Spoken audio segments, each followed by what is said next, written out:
I sent them a journal of American Doctors Society.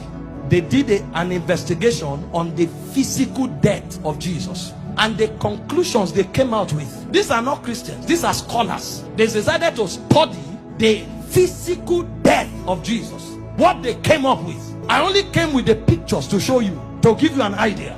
Show me the picture where they tied him to the stick to scourge him. The way they did it was they carried a fat tree, planted it, and locked your hand so that you can't shake. That means when they are scourging you, you can't turn. And they stripped you naked when they scourged you. The cane they used to whip you, they attached bones and metals to it. So anytime they wipe you, it pulled off your skin. There were records that said they whipped somebody like that and the thing tore the intestine and things came out.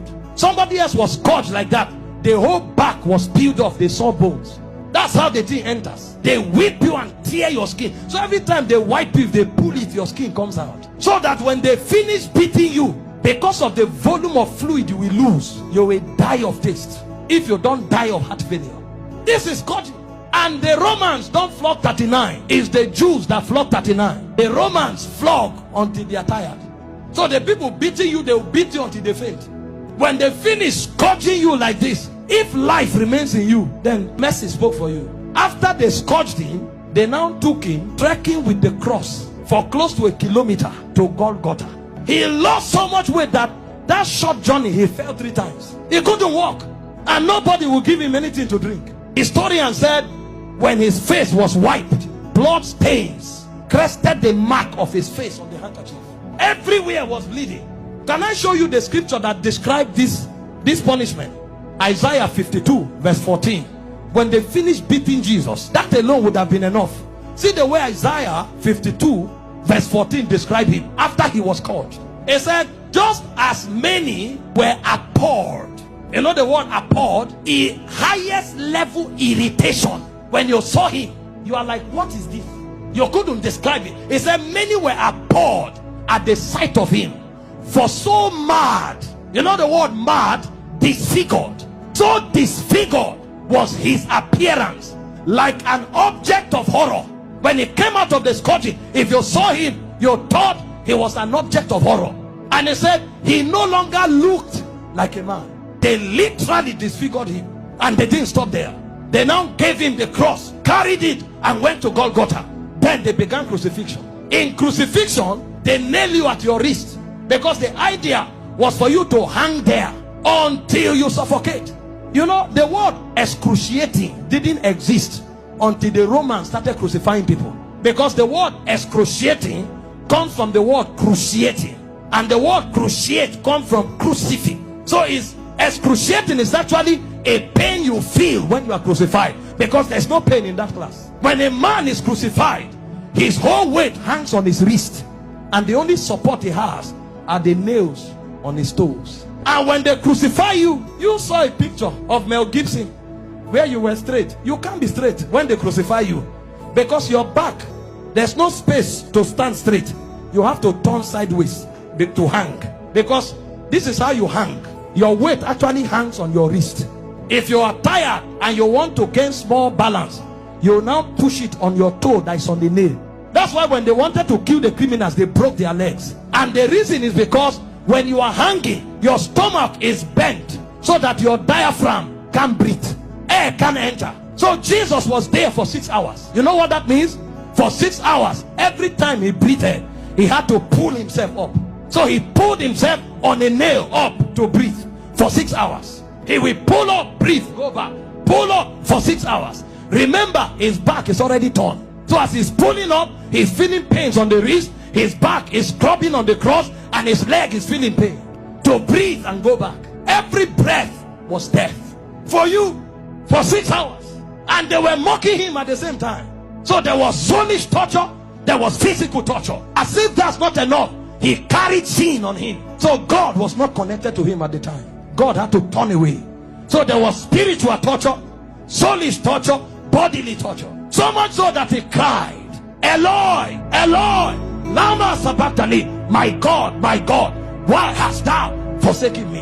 It's like a disconnection between your spirit and your soul. So the man was no longer alive. He died in the spirit before he died in the natural. The level of pain. We don't know what was done for us in 6 hours. And guess what? His mother was there. Can you stand naked before your mother? This is the man that the mother saw do wonders. How come? Imagine when he looked at their faces. See what you'll be interpreting. Some are saying, why?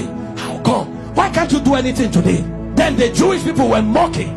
Physician, heal yourself. Fake prophet. I thought you said you had miracles. Why don't you come down? The thieves that were on the cross, one was mocking him. So from everywhere. Meanwhile, all the sicknesses on earth were on him on the cross. You have cancer, you say it's painful. He had cancer, diabetes, hepatitis, all that day at the zenith. Because he carried sickness, he carried sin, and he carried the reproach of God. You don't know the reproach of God until you go to hell. So for those 6 hours, he was in hellfire. Until a point came when the price was paid. He looked up and said, I'm thirsty. They gave him vinegar. He said, no, that's not what I'm looking for. I'm looking for the river that flows from the throne of God. I'm looking for that which satisfies indeed. When they didn't have it to offer, he said, it is finished. And he said, Father, unto you I commit my spirit. I commit. Because they couldn't kill him. They couldn't kill. No, you don't kill him. This commandment I've received from my Father. I have the power to lay down my life and to take it up. So he felt all those pains, keeping his life inside him.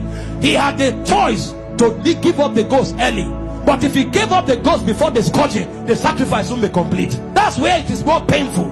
He had the power to say, no, now I depart. But he kept his life and suffered the pain.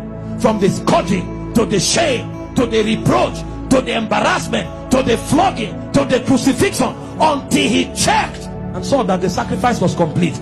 Because he had the choice of letting you go to hell, or of keeping you while he stays in hell. He chose to stay in hell.